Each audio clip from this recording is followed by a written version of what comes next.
You about something Marco Rubio, I can't remember if it was yesterday or the day before, everything's becoming a blur, but he talked about call this number, get registered, and we'll get you out of there. So we blasted, the State Department's phone number and how to register yourself, and so they know that you're there and can get you out, but still, there has not been one chartered flight. There are airlines that are getting folks out, but still no chartered flights. So did the State Department somehow, screw the pooch on this one? Because, you talk about you're working fast, you're getting a plan in place, and they acted like there was a plan in place, but clearly they're trying really hard to get this right now.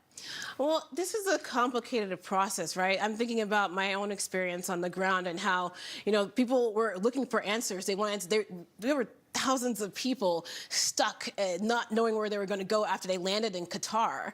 And so you have to begin to put something in place that is safe for those people. The last thing you want to do is create another situation for them where they end up in something that's dangerous for either Americans in the country or Americans overseas in that space. And their number one priority is going to be thinking about Americans and their safety. But what they can do, even in the best of times, is limited.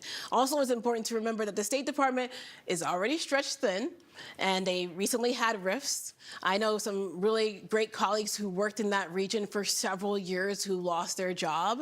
And so there is a lack of institutional knowledge that is not there, that was there before. And so you're going to have to, you're seeing a situation where there's a few officers, sometimes junior officers, who don't know how to put these things together, who don't know who to call in the DOD to charter flights, who don't know all these little details of bureaucracy that they have to go through to get a chartered flight together. And then they're going to have to find who to call to get that done.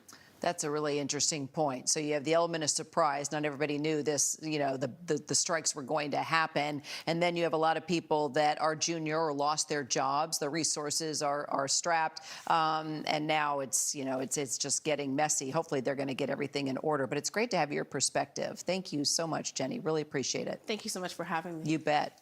All right, straight ahead.